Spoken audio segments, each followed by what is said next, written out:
final time in 2024 here on Owen Field. The Ponies run. The Schooner leads the crimson-clad Sooners onto the field. Boomer Sooner versus Roll Tide. Here we go. He'll run it himself. Right side, hit by Danny at the line of scrimmage. Bam! Robinson to the 5. Get in! Touchdown! Quick throw out. It is intercepted. Eli Bowen takes it to the red zone. Pitch. Robinson runs left, cuts. Touchdown! Picked off. Kip Lewis. He did it again. He did it again. Kip Lewis. Pick 6. Kip Lewis. Kip 6. Picked up. Hit as he throws. Ball's in the air. Intercepted. Woody Washington on senior night. Intercepted. Thompson nails it down, and that'll do it. And here they come. What a night. Oklahoma upsets Alabama 24-3 on Owen Field, and the party was on. And it's still going on. I'm down there somewhere. I'm jumping around. My calves were sore. My ankles were sore for like 3 days. It was such a good party, they had to rush the field twice on Saturday. Hi, everybody. Welcome into Sooner Game Day, brought to you by Taco Mayo. Big appetite, bigger savings. Download and save today. Toby Rowland with you, sitting in for Chad McKee today. How about McKee? He's in the Bahamas. Man, poor guy. And I'm stuck here with you two guys today. He has worked the system, hasn't he? Smart guy. Smart guy. Yep. Great voice and a smart guy. That's right. Gabe Eichert, Teddy Lehman, we're here to get you set for OU LSU. We got a night game in Death Valley coming up this Saturday night. But first off, guys, how much fun was that? Incredible.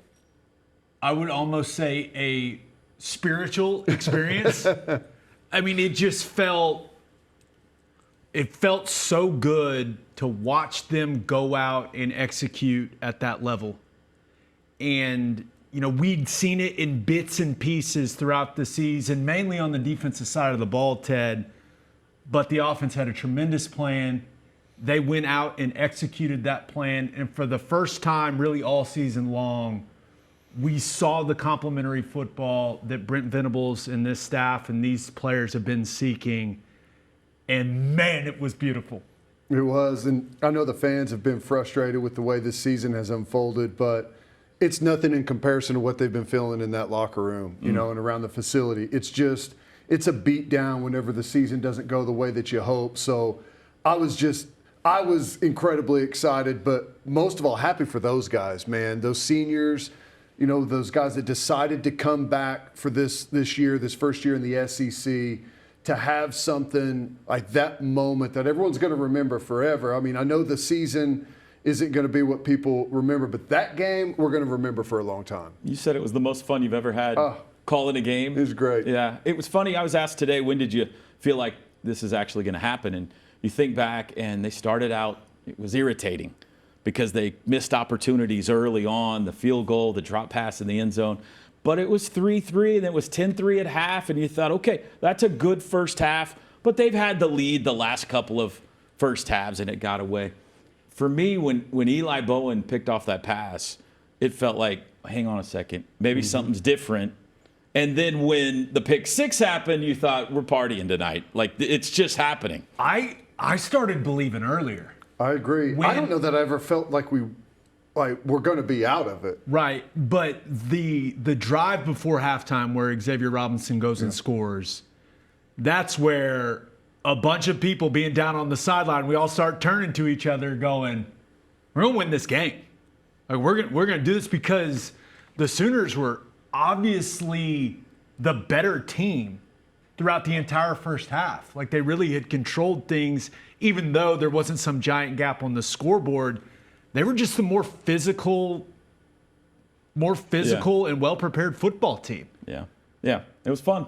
And speaking of great atmospheres, we're headed to Death Valley this week. Maybe the most intimidating atmosphere in all of college football, maybe American sports. I don't know, but a 6 o'clock kickoff down there. Let's talk about the matchup, Gabe. Let's start with the OU offense.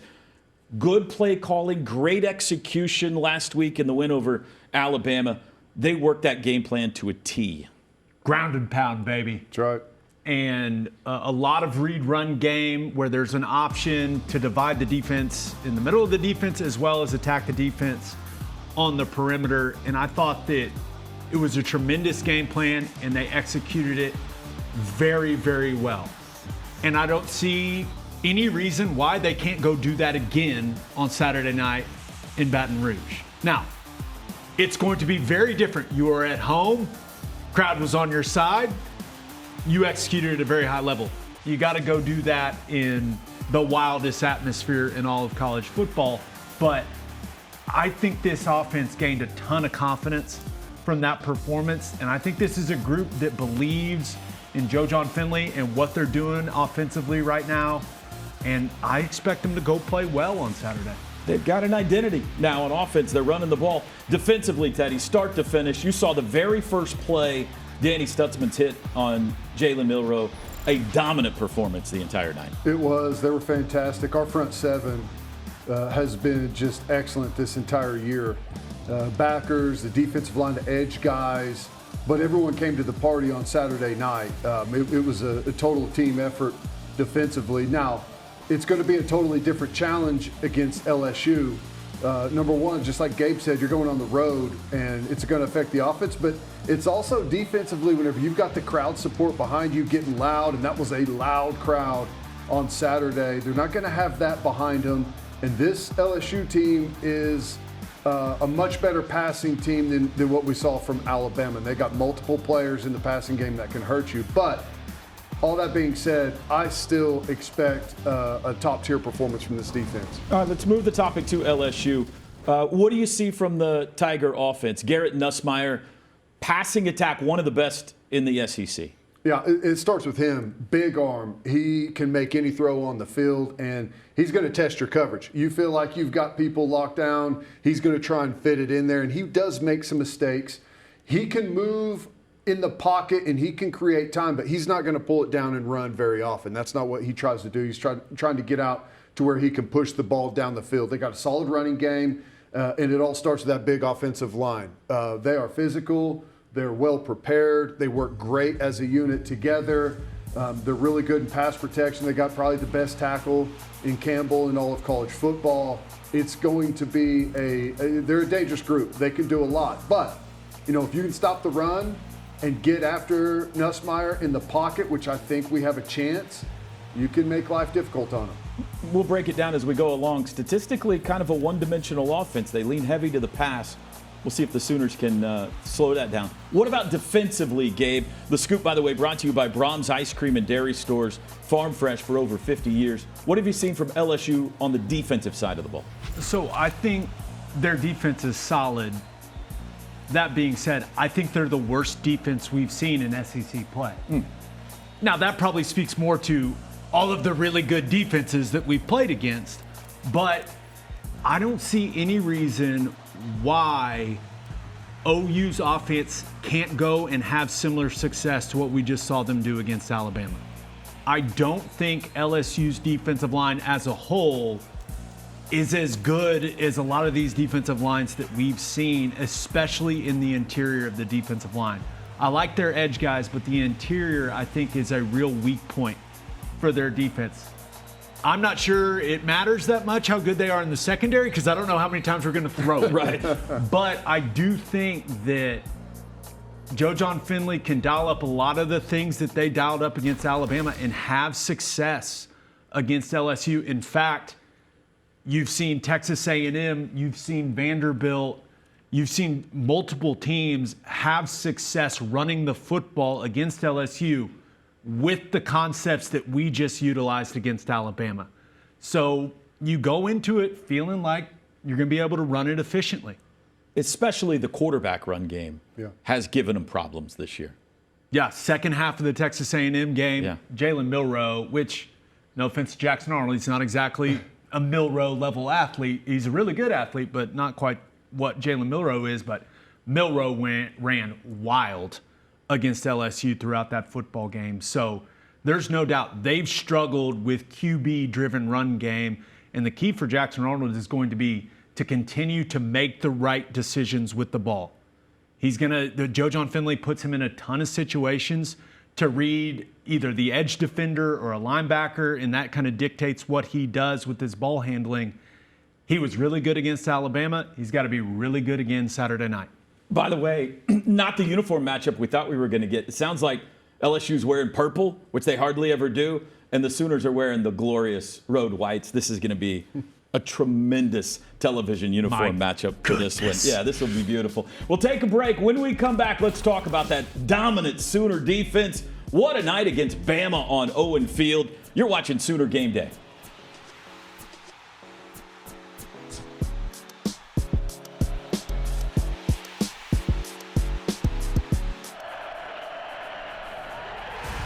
We got another Kip 6 Saturday night on the left, Alabama on the right, Auburn.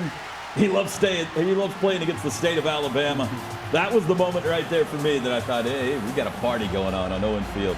Kip Lewis, Kip 6 Saturday against the Tide. Let's talk a little defense as we welcome you back to Sooner Game Day, brought to you by Taco Mile. Sooner defense wins the turnover battle, Teddy. We said going in it was an absolute must.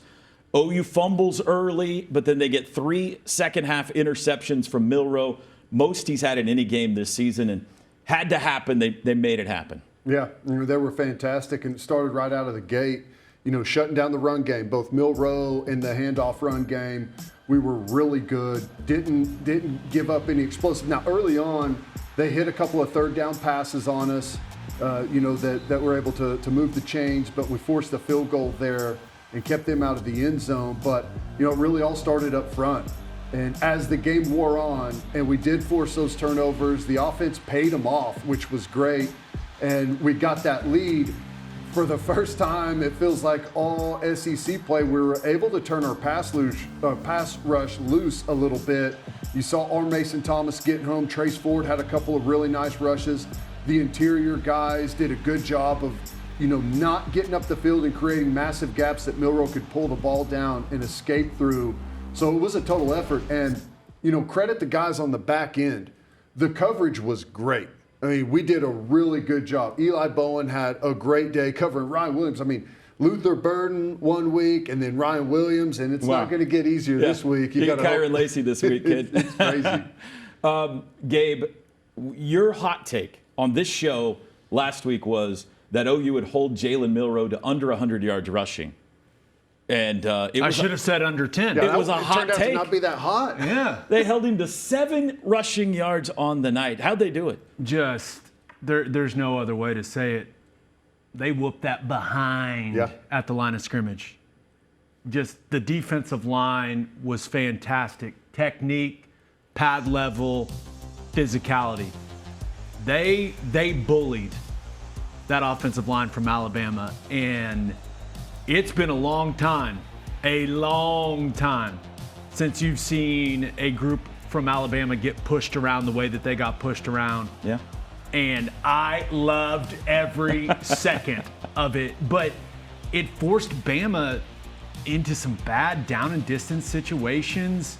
The offense was rolling, Bama got in a hole and they started pressing a little bit and they made mistakes. It was, I'm going to continue to say it. It was what you're looking for when it comes to complementary football. It all fit together, and the defense was just lights out in this game. Teddy, every time Milroe tried to run or escape the pocket, it felt like there was 5 red jerseys there waiting for him. Yeah, and just watching some of these plays, you can see the defensive line. There's no movement up front, and everyone's getting in on the action, which I love. You see big DJ Terry there. He had 2 big plays, tackles for loss. Ethan Downs. Saw Eli Bowen make a nice play on him out on the perimeter. Robert Spears-Jennings coming down from the safety spot making a tackle. I mean, we tackled really well, and it looks to me like Milroe was kind of surprised by our speed on the perimeter. He kept trying to bounce it, and there was nowhere to go. He was getting run down and flushed to the outside, forced to run out of bounds.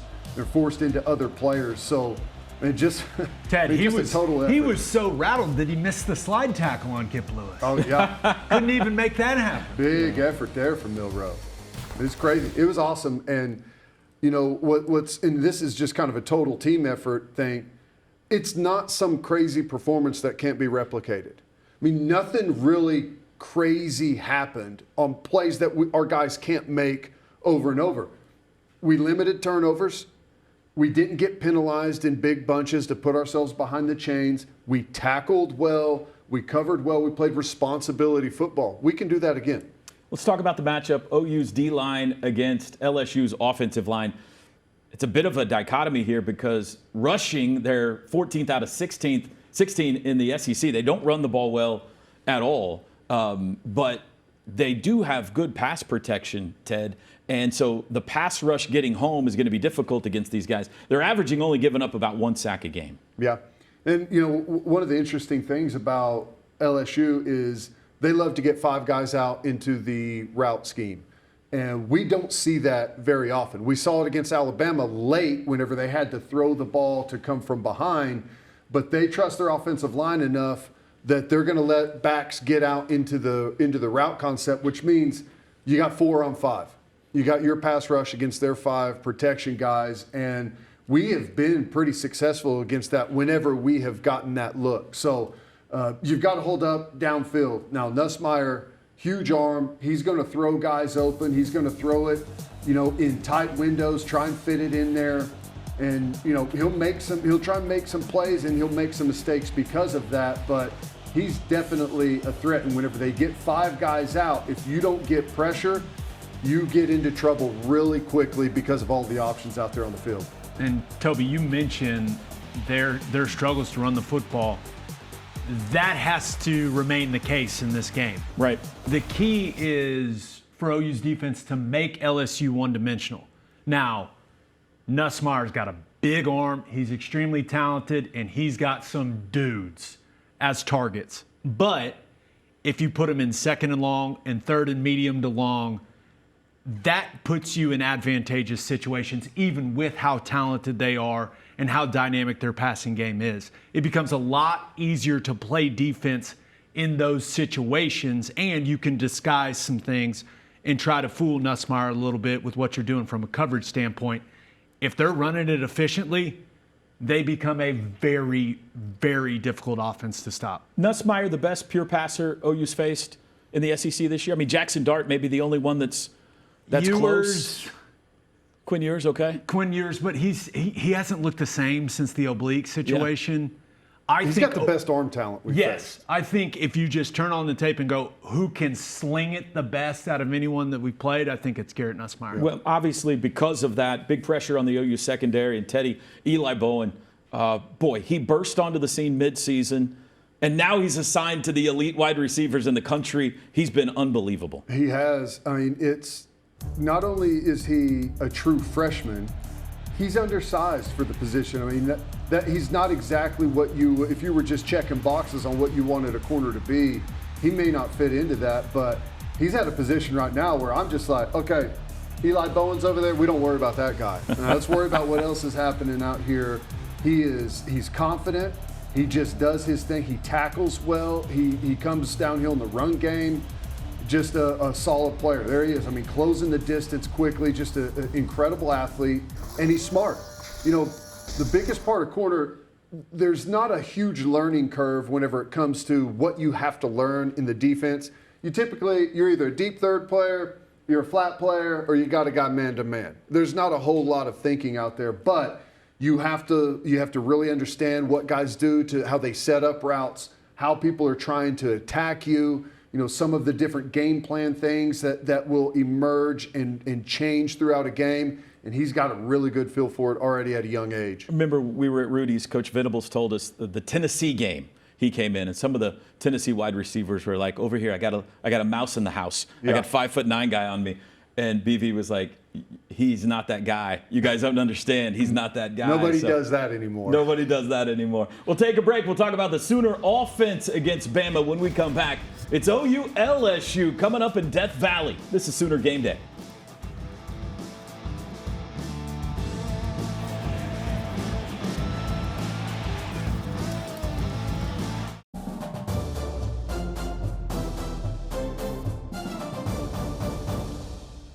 Welcome back to Sooner Game Day, getting you set for OU LSU down in Death Valley. Let's move the topic now to the Sooner offense, and you got to start with true freshman running back Xavier Robinson. He was impressive in the fourth quarter game against Missouri. You thought maybe his workload would be increased against Alabama.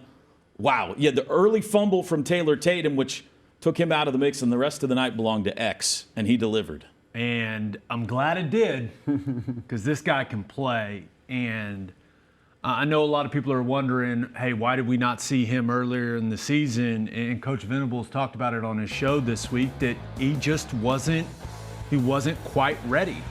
And to his credit, he's worked extremely hard to turn into the player that we saw against Alabama. The guy never is falling backwards. Never. He's always falling forwards. And Great balance. I think he's got great balance. I also think he's a lot faster than people realize. 22 miles an hour on that right there. I saw that on social media. He can go. I think that this is just the start for Xavier Robinson. He's just got a natural feel for setting blocks up. And the way that he catches the ball out of the backfield, I think, is huge for this offense. And I think that's going to be a big factor against LSU, because for whatever reason, they don't seem overly interested in covering the running back out of the backfield in the passing game. So I think you can get some easy touches for Xavier Robinson in some of those situations. But man, it feels like we got a star in the making with 21. What impresses you about him? I love his cadence. I love how he, typically young guys, it's like, give me the ball and go as fast as I can into the hole. And there's something to be said about that. But, especially with this gap scheme stuff that we're running, it takes a little bit of time for guys to get their positioning. And you can also set up the positioning almost like a punt returner by take it wide and then cut back to try and get people to expand a little bit. He always runs through tackles. You see guys, and we've complained in the past, like we got one guy to beat and that guy makes the tackle. He runs through it, and he doesn't make these violent cuts. He gets off center a little bit and can run through those tackles, and somehow in the piles, it looks like he's dead, and he finds a way to move forward, and he always gets positive yardage. It's really been incredible. And, I know people are, I say upset, wondering why he didn't play earlier. This wasn't our offense earlier either. Correct. So what you're seeing, like, this stuff fits him really well. He's got a good knack for it. And I'm not so sure what we were doing the first half of the season would have fit him nearly as well. He's also doing a great job protecting the football. And that's the most important thing. Keep protecting the football, Xavier Robinson, because if you do, man, he's going to keep racking up yards. SEC Freshman of the Week. OU also had the SEC Offensive Lineman of the Week in Fabechi Wiwu. The O-line, 257 rushing yards against Alabama. I mean, this is a silly question, but best performance of the year by the O-line? No doubt about it. The way that they targeted things in the run game. And you'll hear Joe John Finley, Brent Venables talk about, hey, it's really simple on offense. I disagree. What they did on offense against Alabama was not simple. There's a lot of moving parts. With all the shifts and motions, the defensive picture was changing before the snap, after the snap. And to this O-line's credit, they handled all of it extremely well. And they were as physical as they've been at the point of attack all season long. And they created as much movement as we've seen them create all season long. What's changed? What's the difference? I mean, everything you just said, but are they just getting better? I think they've got some young guys that are just getting better. Yeah. I mean, you think about Troy Everett. He was really banged up at the start of the season. He's the leader in that room. I think he's continuing to get better at the center spot. Heath Ozada and Logan Howland, now that they've been kind of tossed into the fire, they're getting better. They're getting more out of the natural ability that they have. And I think their confidence is growing. And confidence is everything for a young lineman. When you start to believe that you can block the guy across from you each and every snap, it's shocking. All of a sudden, you start playing better. Yeah. We're seeing some Jackson Arnold highlights sprinkled in here as well, Teddy. It would have been easy for him not to get on the airplane coming home from Columbia. That was, a performance he would like to soon forget. But, boy, give him credit. He came back and played his best game in a Sooner uniform so There's far no doubt. Saturday. Yeah, he was fantastic. Probably not the game plan that every quarterback dreams about. But he was super effective, smart with the football, didn't put it in harm's way. Maybe Jamel Holloway. Yeah. I thought he was great. I mean, some tough runs. Like, he took some shots out there, but he kept going, and I was happy for him. And you could tell, like, as the game went on, like right there, after that play, he comes bouncing out of the sideline, tossing the ball to the ref. It wasn't just the offensive line whose confidence was growing throughout. It was Jackson Arnold. He was in command. What little passing game we had, he made really smart decisions, had that great slant to Brendan Thompson. Look at that nice little touch pass over the top to Bauer Sharp right there. I thought he was excellent, and it's a really nice performance that he can build on. And he ran the ball 25 times and took care of it. That's it. Didn't put it on the turf, which obviously has been a problem this year. So, Gabe, the game plan was obviously, or developed into, run the ball until they prove they can stop them, maybe sprinkle in a pass here and there just to keep them honest. Same plan Saturday against LSU in your mind? My goodness, I hope so. Well, you got to start there until they stop it. Yeah, right? and I don't think Bama's I think the core of Bama's defense is better than the core of LSU's. I am interested in seeing if LSU comes out and does something a little different defensively. Yeah. Because if you're that staff, you have to be looking at it going, they're down their top 6 wide receivers. Let's put 7 or maybe even 8 in the box. Let's just play man across the board, and let's dare them to throw it. I don't know if that's what they're going to do. That's what I would do. Mm-hmm. And I'd make Jackson Arnold and this wide receiver core for Oklahoma prove that they can make plays. We'll see what it looks like, but if it ain't broke, don't fix it. It looked incredible against Alabama, and I think that they can build on all those. I think they can build some play action off of some of the run concepts that they had a lot of success with in the Alabama game, and hopefully get a couple of deep shots where they get the back end of LSU's defense so focused on playing the run that they can get behind them. I'm hoping we can hit 1 or 2 of those for big plays on Saturday, but this is the best, the most efficient, whatever term you want to use. It's clearly the best the offense has looked all season long. I would expect it to look very similar. Are they going to throw those play action passes to Major Melson, or who's they got to go? Bauer Sharp. I'm just kidding. Jacob Jordan. Jacob Jordan. Yeah, they got receivers. We got guys. Come on. All right, we'll take a break. When we come back, let's focus on the Bayou Bengals. The opponent coming up Saturday night in Death Valley, the LSU Tigers. Mike will be there. We'll be back. It's been a wild ride for LSU this year. A few weeks back, overtime comeback thriller to defeat Ole Miss. That was in Death Valley. Nussmeier, the game-winning throw. Then they went to Arkansas and hammered the Hogs on the road. Came back home against Alabama and got it handed to them. The Crimson Tide demolished them. Big night from Jalen Milroe. That would lead to 3 consecutive losses for LSU. Righted the ship a bit against Vanderbilt last week in a 7-point victory down in Baton Rouge. So let's talk about LSU guys. Garrett Nussmeier, Gabe, pocket passer, not a huge running threat. This is a team that is first in the SEC in passing and next to last in running the football. So it's not really a mystery what they want to do on offense. No, but you have to make them one-dimensional.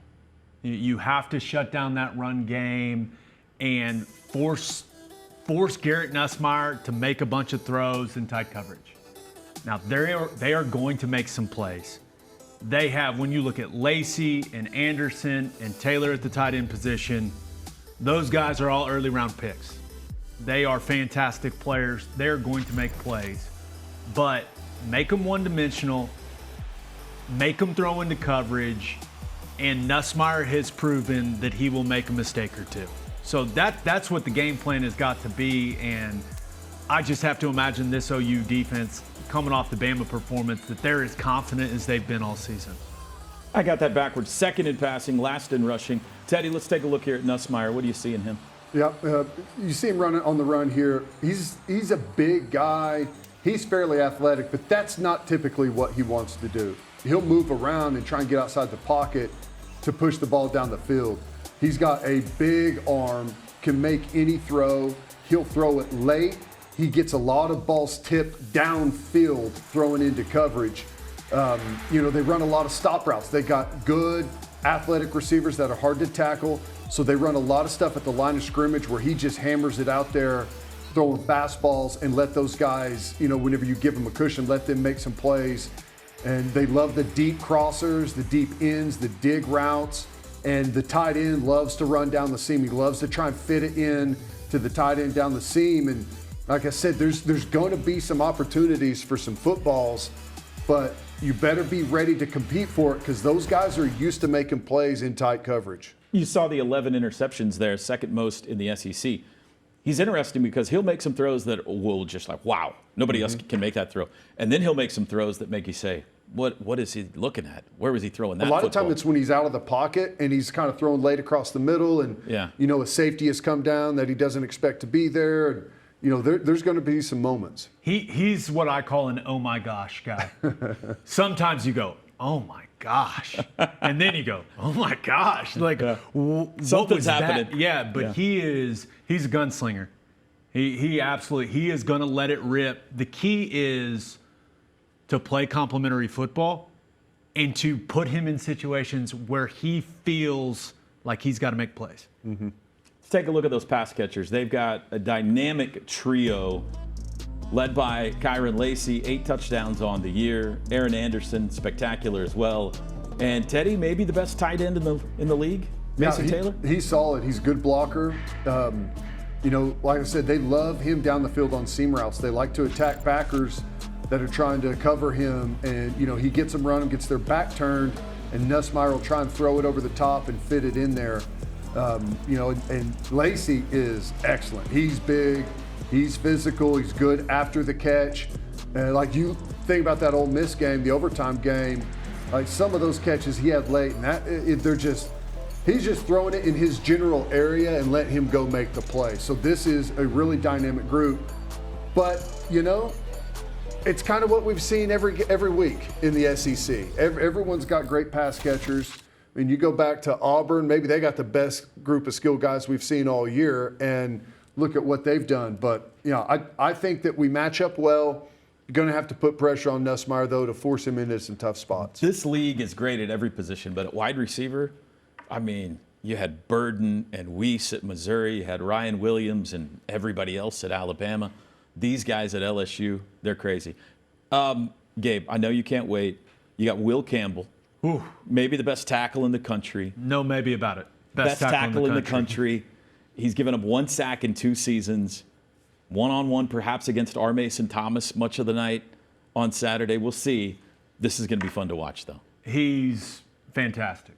And Emory Jones, the right tackle, really solid player as well. Coming into the season, the expectation was LSU was going to have the best offensive line in America. They have not played like the best offensive line in America, but Will Campbell's excellent. Now, I don't know why his stance looks the way that it does. It drives me insane watching him on tape, but he gets all the spots out of that goofy stance. He looks like a center about to shoot a free throw or something.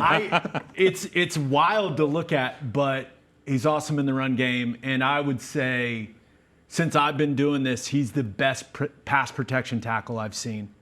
I mean, it's like poetry in motion watching that guy set and the way that he uses his hands.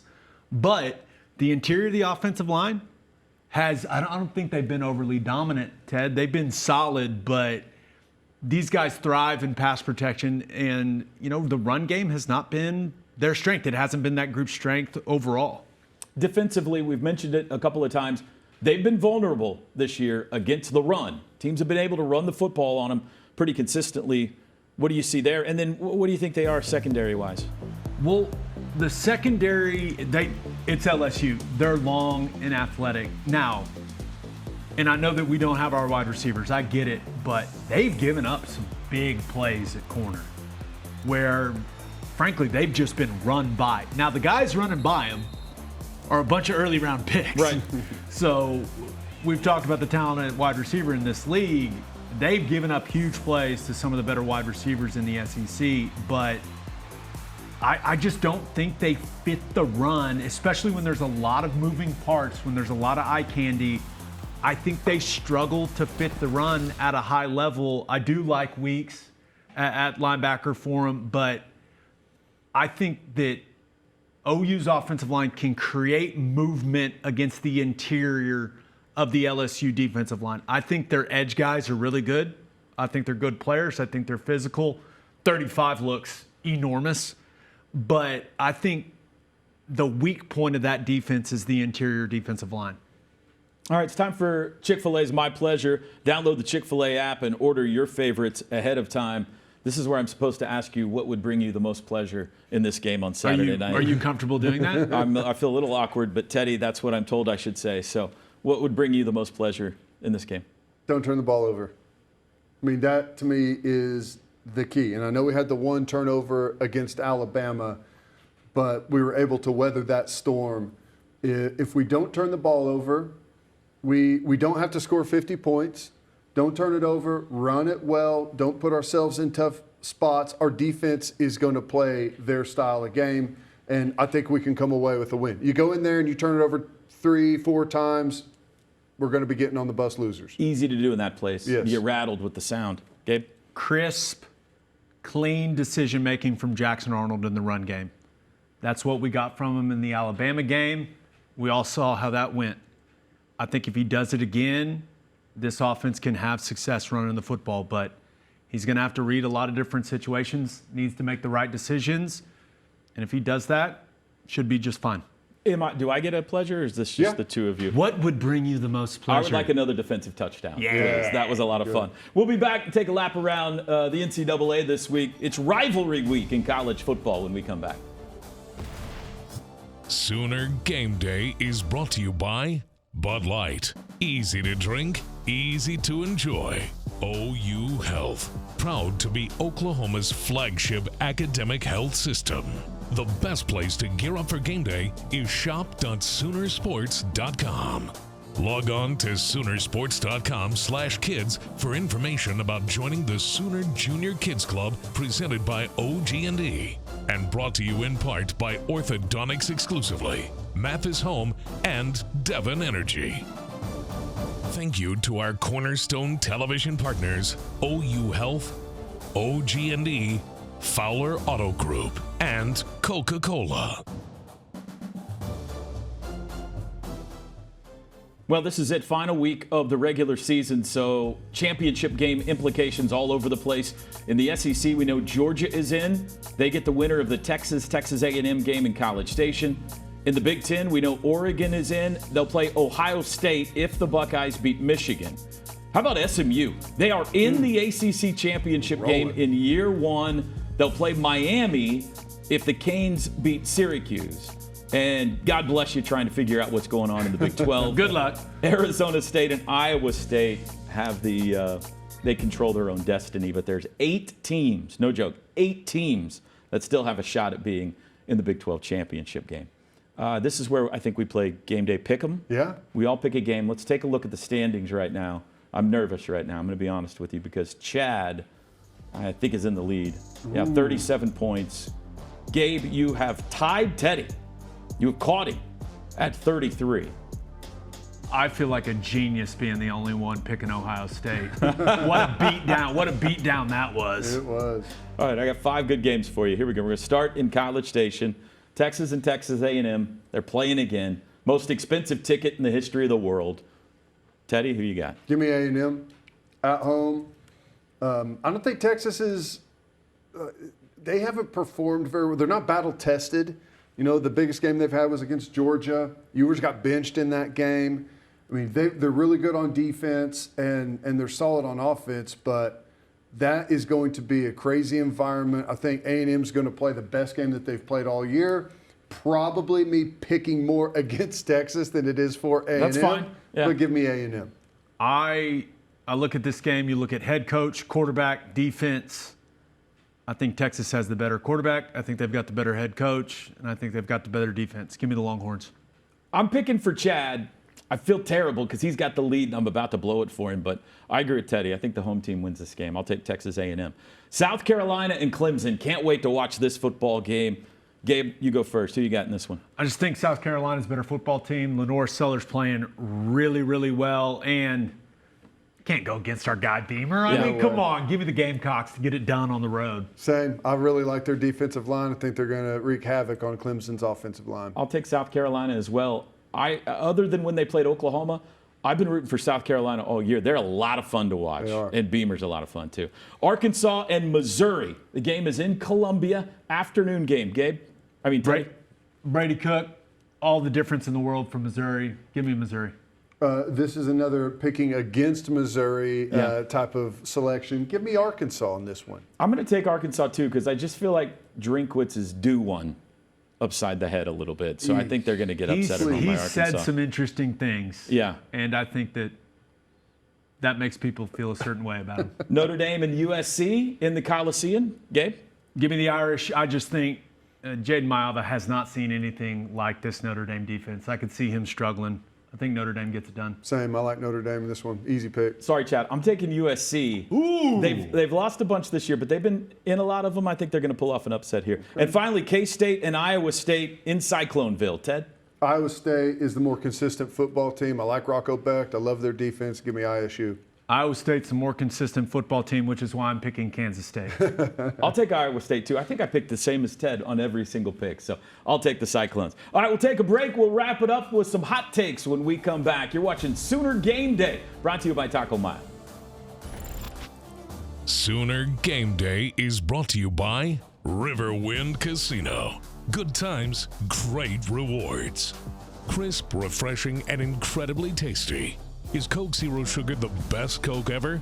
Try and decide. OG&E.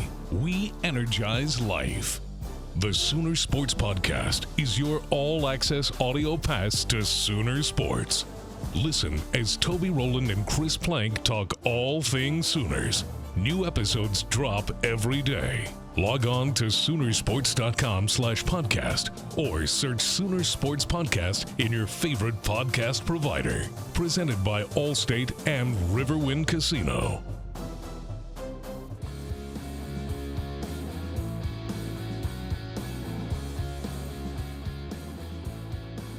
Sooners in the NFL. Kenneth Murray, a nice day. Had him a pick and 7 tackles.